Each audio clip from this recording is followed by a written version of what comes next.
Hello everyone, अगर आप भी फिजिक्स के अंदर फोड़ना चाहते हैं अपने सीबीएसई बोर्ड एग्जाम 2027 में, तो ये वीडियो देख के जाना, क्योंकि इस वीडियो में मैं आप लोगों को बताऊंगा कि किस तरीके से आप लोगों को प्रिपरेशन करनी चाहिए कि आपके बहुत अच्छे नंबर आ जाएं फिजिक्स के अंदर। देखो अभी मतलब 2026 के अंदर माना गया है कि पेपर मुश्किल था। हाँ, 2025 के कंपैरिजन में तो मुश्किल नहीं था भाई, ठीक है। मतलब मोस्टली क्वेश्चन आपके प्रीवियस ईयर से आए हुए थे। हाँ, दो दिल्ली रीजन के हैं, वहाँ पे कुछ क्वेश्चंस थे जो फँसे थे, है ना? मीन्स जो लेवल है फिजिक्स के पेपर का सीबीएसई क्लास 12th के लिए वो हर साल इंक्रीज़ हो रहा है। तो ऐसे तो काम चलेगा नहीं कि सिंपल आपने एनसीईआरटी पढ़ ली और ऊपर-ऊपर से देख लिया, 5-6 क्वेश्चन लगा लिए, 10 क्वेश्चन लगा लिए और हो गया। ऐसा बिल्कुल भी मत करना, नहीं तो फिर जैसे आपके सीनियर्स कर रहे हैं अभी कि पेपर मुश्किल आया था, स्कोर कम आया, तो वैसा आप लोगों के साथ होगा। तो अगर फोड़ना चाहते हो फिजिक्स के अंदर, तो ये वीडियो पूरी देखना, क्योंकि इसमें मैं आप लोगों को 100 आउट ऑफ 100 मीन्स 70 बाय 70 की स्ट्रेटजी बताने वाला हूँ और एक रियलिस्टिक स्ट्रेटजी होगी बेटा जी, ठीक है? तो आगे बढ़ते हैं बिना किसी देरी के। सबसे पहले मैं आप लोगों को बोलूँगा, टेलीग्राम चैनल है बेटा सुनील जांगड़ा सर के नाम से, ये पहली बात तो जॉइन क्यों करना चाहिए? अगर आप क्लास 12th फिजिक्स के बढ़िया वाले नोट्स चाहते हैं, डिटेल नोट्स चाहते हैं, शॉर्ट नोट्स चाहते हैं, फॉर्मूला शीट चाहते हैं, तो ये टेलीग्राम चैनल ज़रूर से जॉइन कर लो। सारा कंटेंट इसमें है, बिल्कुल फ्री ऑफ कॉस्ट है, किसी भी नोट्स का पैसा नहीं लिया जा रहा है, ठीक है?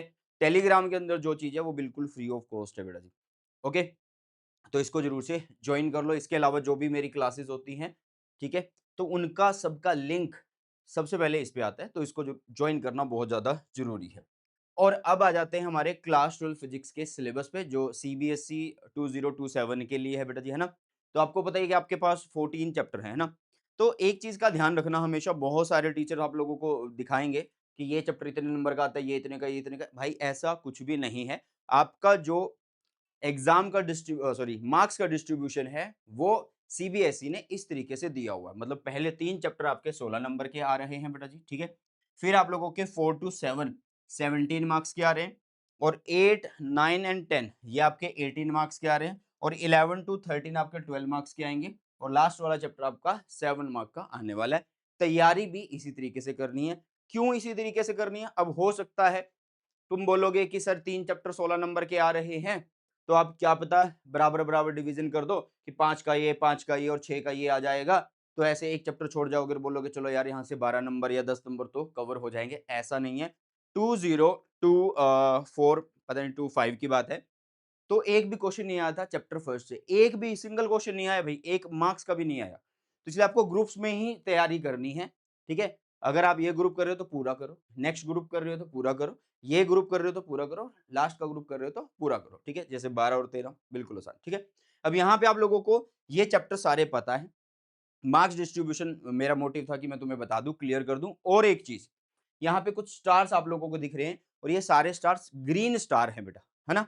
तो ये ग्रीन क्यों है, सबसे पहली बात ये ग्रीन इसलिए क्योंकि ये चैप्टर जो है भाई साहब बिल्कुल आसान है। कौन-कौन सा चैप्टर इसके अंदर आता है? मैग्नेटिज्म एंड मैटर आता है बेटा जी, फिर आता है इलेक्ट्रोमैग्नेटिक इंडक्शन, बोर्ड्स लेवल पे तो काफ़ी अच्छा है ये, और इलेक्ट्रोमैग्नेटिक वेव है।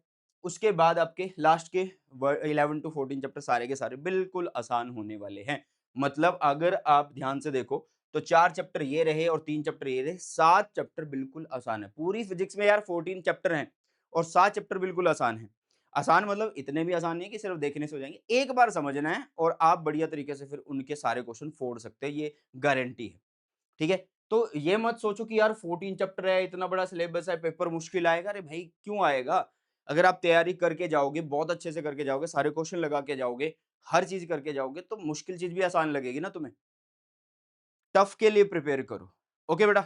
तो यहाँ पे 7 चैप्टर आपके बिल्कुल आसान रहने वाले हैं। अब बात करते हैं कि अभी भाई कौन-सा ये मंथ चल रहा है बेटा जी, ये चल रहा है जुलाई और आज 10 जुलाई है जब मैं इसको शूट कर रहा हूँ वीडियो को, ठीक है? और 10 जुलाई है तो मतलब मोटे-मोटे से आप कह सकते हो कि मतलब 20 दिन यहाँ पे बचे हुए हैं। अभी तक जब ये वीडियो देख रहे हो तो इसके अलावा 20 दिन बचे हुए हैं बेटा जी, ठीक है? और इसके अलावा आपके पास जुलाई के बाद आएगा अगस्त, फिर आ जाएगा भाई सितंबर, फिर आ जाएगा अक्टूबर, फिर नवंबर, दिसंबर, जनवरी और फ़ेब में आपके एग्ज़ाम होने स्टार्ट हो जाते हैं। फ़ेब में एग्ज़ाम होने स्टार्ट हो जाते हैं और इस महीने में तो इतना प्रेशर होता है माइंड में, जो हमारा पहला एग्ज़ाम होता है उसी के ऊपर सबसे ज़्यादा टाइम हम देना स्टार्ट कर देते हैं। तो उसको मैंने नहीं लिखा। 1, 2, 3, 4, 5, 6 अगस्त, सितंबर, अक्टूबर, नवंबर, दिसंबर, जनवरी ये आपके 6 महीने आपको दिख रहे हैं, तो बहुत सारे बच्चे बोलेंगे कि 30 इंटू 6 कर लेते हैं तो 180 होगा और 200 दिन पड़े हैं सर, क्यों टेंशन लेनी। सुनो भाई, हाफ ईयरली आएंगे, ठीक है? अगस्त के लास्ट में आ जाए, सितंबर के स्टार्टिंग में आ जाए, हाफ ईयरली, फिर प्रैक्टिकल भी है भाई, और फिर उसके बाद प्री बोर्ड्स भी होते हैं। प्री बोर्ड्स कई स्कूल में तो 2 होते हैं, प्री बोर्ड 1, प्री बोर्ड 2, ठीक है? तो वही यहाँ पे होते हैं और साथ में दिवाली, दशहरा, है ना? और बहुत सारी चीज़ें आने वाली हैं, शादियों का सीज़न आ जाएगा। तो भई कहीं न कहीं ये जो 4 चीज़ें हैं आपके 40 से 45 दिन खा जाएँगी। 40 से 45 दिन, और मशीन नहीं हो भाई तुम लोग, ठीक है? मशीन नहीं हो तुम लोग कि भई बिल्कुल 200 दिन बचे हो तो 200 दिन पढ़ते रहेंगे, या तुम्हें कोई परेशानी नहीं होगी, कोई छोटा-मोटा फ़ीवर नहीं आएगा, है ना? खाँसी-जुकाम नहीं होगा। तो कुछ ना कुछ तो हो सकता है, 3-4 दिन तुम भी खराब कर सकते हो। तो 40 दिन हमने यहाँ पे लगा लिए, इसके अलावा और दिन जितने तुम बेकार करोगे वो तुम्हारे ऊपर है ना? तो बचे कितने दिन? 160 दिन। 160 डेज़ में सबसे पहले तो ये बात समझ लो कि 160 डेज़ में सिर्फ़ और सिर्फ़ फिज़िक्स नहीं पढ़नी है। सिर्फ फिजिक्स नहीं पढ़नी है, बाकी चीज़ें भी करनी है, केमिस्ट्री भी भाई। केमिस्ट्री के भी कुछ क्वेश्चन अब की बार बहुत धांसू आए थे, फिजिक्स से भी ज़्यादा धांसू आए थे, अगर आपको पता हो तो, ठीक है? और साथ में मैथ्स है, अगर बायो है, इंग्लिश है, फिजिकल एजुकेशन, मतलब 5 सब्जेक्ट तो आपको करने ही होते हैं, और एक्स्ट्रा ले रखा हो तो अलग बात है। तो आपको 160 दिन में क्या करना है? सारे सब्जेक्ट्स करने हैं। अगर आप मोटे-मोटे 5 से इसको डिवाइड करते हैं, ठीक है? 5 से इसको डिवाइड करते हैं तो आपको ध्यान से देखिएगा कितने दिन यहाँ पे मिल रहे हैं बेटा जी, कितने दिन यहाँ पे मिल रहे हैं, ठीक है? पर सब्जेक्ट तो बिल्कुल मिनिमम कम टाइम मिल रहा है। तो इसलिए बोल रहा हूँ कि अभी से, आज से स्टार्ट कर दो, ठीक है? प्रो टिप तो यही है कि भई कंसिस्टेंसी आज से ही मेंटेन करनी शुरू कर दो, डेली पढ़ना स्टार्ट करो, ठीक है? जो बच्चे टॉप करते हैं वो कुछ अलग नहीं करते, उनके पास भी 24 घंटे होते हैं एक दिन में और तुम्हारे पास भी 24 घंटे होते हैं एक दिन में। वो सिर्फ क्या करते हैं? वो भाई अपने टाइम को अच्छे से यूटिलाइज़ करते हैं एक प्रैक्टिकल वे में। अब टाइम तुम्हारे पास है, पढ़ना है या नहीं पढ़ना ये भी तुम्हारे ऊपर है भाई।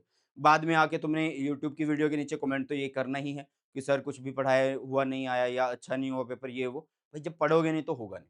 अब बात कर लेते हैं करना कैसे है। सुनो, अभी आपके पास 180 दिन या 160 दिन जितने लगाने हैं वो पड़े हुए हैं भाई। अब इतने कम टाइम में सारी चीज़ें मैनेज करना वो बहुत ज़्यादा इम्पोर्टेंट है। मतलब सारे सब्जेक्ट्स को साथ लेके चलना वो बहुत ज़्यादा इम्पोर्टेंट है। तो इस टाइम पे मतलब सबसे बेस्ट तरीका जो होता है वो वन शॉट वीडियोज़ होता है। बहुत सारे बच्चे बोल सकते हैं कि नहीं सर मैं ऑफलाइन जाता हूँ। भाई जाता है, अच्छी बात है। ऑनलाइन में सबसे बड़ा फ़ायदा तेरे पास ये है कि एक चैप्टर को एक दिन में अच्छे से रिवाइज़ कर सकता है। ऑफलाइन में अगर तू किसी भी टीचर को बोलेगा कि सर आज ये चैप्टर करा दो, भाई नहीं करा पाएगा वो। ठीक है? चाहे वो तेरा डाउट सेशन भी ले रहा है, फिर भी 1 घंटे में 2-3 टॉपिक या 4 क्वेश्चन कराएगा, बोलेगा ठीक है भाई। है ना? क्योंकि उसको भी भाई सारी चीज़ें मेंटेन करनी पड़ती हैं, तो दैट्स व्हाई। तो ऑनलाइन मतलब वीडियो की हेल्प से आप हर चैप्टर को देखो पहले, मतलब वन शॉट वीडियोज़ देखो, और वन शॉट कौन-सा बेस्ट है, ये आप खुद से डिसाइड कर सकते हैं। मेरे चैनल पे भी अपलोडेड है, बहुत सारे बच्चे बोल सकते हैं कि वो 1 डेढ़ साल पुराने हैं। भाई कोई बात नहीं, सिलेबस बिल्कुल सेम है, कंटेंट बिल्कुल धांसू है, क्योंकि सिलेबस तो चेंज हुआ नहीं। हालाँकि मैं रिवीजन वीडियो आप लोगों के लिए लेके आऊँगा, डोंट वरी, ठीक है? तो वन शॉट वीडियोज़ देखो और दी बेस्ट नोट्स बना लो अपने, हैंड रिटन नोट्स, खुद के नोट्स। मेरे टेलीग्राम पे मिल जाएँगे, वो भी ठीक है, लेकिन आप खुद से लिखोगे, जितना लिखोगे उतना याद होगा। जैसे-जैसे आप वन शॉट देख रहे हो, वैसे-वैसे आप अपने नोट्स बनाते चलें। बट एक चीज़ का ध्यान रखना, जैसे आप वन शॉट देख रहे हो, कोई टॉपिक जब कंप्लीट हो जाता है, तो उसको रोक के, पॉज़ करके फिर उसके नोट्स बनाने हैं आप लोगों को। ये नहीं है कि वो टीचर बोल रहा है, फिर लिख रहे हो, टीचर बोल रहा है, फिर लिख रहे हो, ऐसे नहीं, फिर तो कुछ भी समझ में नहीं आएगा, फिर सिर्फ नोट्स ही बनेंगे और उनमें भी गलती हो जाएगी कुछ ना कुछ, ठीक है? तो हैंड रिटन नोट्स आपको साथ के साथ बनाने हैं। अब बहुत सारे बच्चे क्या करेंगे, सर सिलेबस हो गया है, थ्योरी आ गई है, सारे चैप्टर कवर कर दिए हैं, लेकिन वो फ़ील नहीं आ रही है, ऐसा लग रहा है कुछ आता नहीं है। सबसे बड़ी कमी होती है भाई रिवीजन की, तो आप रिवीजन नहीं करते हैं। आप रिवीजन नहीं करते तो आपको स्पेस्ड रिवीजन जो मेथड है इसको यूज़ करना है। मतलब आज चैप्टर पढ़ लिया, ठीक है। अब आपने नेक्स्ट डे दूसरा चैप्टर स्टार्ट कर लिया, तो दूसरे को पूरा करते रहे 10 दिन लग गए, फिर उसके क्वेश्चन करे 10 दिन, ऐसे मतलब आपने बाकी सब्जेक्ट भी पढ़े, तो जो पहला चैप्टर था उसको छोड़ ही दिया तुमने। भाई उस पहले चैप्टर की भी स्पेस्ड रिवीजन करते रहो। मतलब आज उसको 2 दिन बाद रिवाइज़ कर रहे हो, फिर 3 दिन बाद, फिर हफ्ते के बाद, फिर 10 दिन के बाद, और हर 10 दिन बाद फिर उसको रिवाइज़ करते रहो। तो ये मेथड अगर करोगे, तो लास्ट तक तुम्हें सारे के सारे 14 चैप्टर अच्छे से याद होंगे और बहुत बार मतलब 10 से 12 बार उसकी रिवीज़न कर पाओगे। ओके? और इन द एंड आपको क्वेश्चन प्रैक्टिस सबसे ज़्यादा करनी पड़ेगी। थ्योरी पढ़ लो, डेरिवेशन कर लो, 1-2 बार रिवीजन भी कर लो, कोई फ़ायदा नहीं होगा अगर तुमने क्वेश्चन खुद से प्रैक्टिस नहीं कर रहे हैं। ऐसे प्रैक्टिस नहीं करने हैं कि सिर्फ़ ऐसे उठाई सॉल्यूशन देखा, हाँ, हो गया, ऐसा नहीं। लिख-लिख के करने हैं भाई साहब, बिल्कुल लिख के, खुद से करने हैं। कौन से क्वेश्चन से स्टार्ट करना है भई? तो भई एक तो आपको प्रीवियस ईयर क्वेश्चन से स्टार्ट करना है, ठीक है? प्रीवियस ईयर क्वेश्चन तो सारे करो, कोई भी बुक ले लो प्रीवियस ईयर की, मैं भी सजेस्ट कर दूँगा, ठीक है? तो आप कोई भी बुक ले सकते हैं प्रीवियस ईयर की, वो उठा लो, ठीक है? और उनके क्वेश्चन लगाना स्टार्ट करो। इसके अलावा आपको लेवल बढ़ाना है अपना, तो उसके लिए आप क्या करो, जेईई मेन्स के 5 साल के प्रीवियस ईयर करो, ठीक है? बुक आती है इनकी भी, चैप्टर वाइज़ आती है, टॉपिक वाइज़ आती है, उनको पकड़ो क्योंकि टॉपिक वाइज़ मैं इसलिए बोल रहा हूँ क्योंकि कुछ टॉपिक जेईई में एक्स्ट्रा होते हैं, वो हमें नहीं करने बोर्ड्स लेवल पे। तो हम सिर्फ जेईई मेन्स के प्रीवियस ईयर कर रहे हैं, वो भी पिछले 5 साल के। मतलब 26, 25, 24 और 23-22 ऐसे मतलब जो भी काउंटिंग बनेगी वो देख लेना आप लोग, ठीक है? और लास्ट में आपको एनसीईआरटी एग्जाम्पलर के एमसीक्यू करने हैं। बहुत सारे बच्चे ये बोल सकते हैं कि सर करेंगे कैसे ये तो बता दो। भाई बता दिया है, थ्योरी आप वन शॉट से कर सकते हो। क्वेश्चन आपको खुद करने हैं, रिवीजन आपको खुद करनी है, नोट्स तुम्हें खुद बनाने हैं। हम थोड़ा आएँगे बनाने आप लोगों के लिए। यहाँ खड़े होके मैं आप लोगों को कंटेंट प्रोवाइड कर सकता हूँ, रास्ता दिखा सकता हूँ, उसके ऊपर चलना आप लोगों को है। ठीक है? तो ये एक बेस्ट वीडियो और बेस्ट स्ट्रेटजी है भाई साहब अगर आप स्कोर करना चाहते हैं फुल मार्क्स अपनी क्लास 12th फिजिक्स के अंदर बेटा जी। 70 आउट ऑफ 70 अगर लाना चाहते हैं, हम टारगेट रखेंगे 70 का, तभी तो 70 के पास पहुँचेंगे भाई, है ना? 70 आउट ऑफ 70 तभी तो आएँगे कि अगर 70 की सोचेंगे, अगर पहले ही 50 की सोच ली, तो कट-कटा के कहाँ 35 पे आ जाओगे फिर, है ना?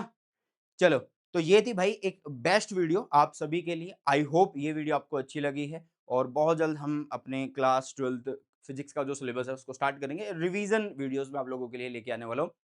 तो इसके अलावा जो भी आपको नोट्स चाहिए टेलीग्राम से उठा सकते हो। उसके अलावा कोई हेल्प चाहिए तो आप कमेंट सेक्शन में बता के जा सकते हो। ओके, सो मिलते हैं नई वीडियो में। सुबह टेक केयर। जय हिंद, वंदे मातरम।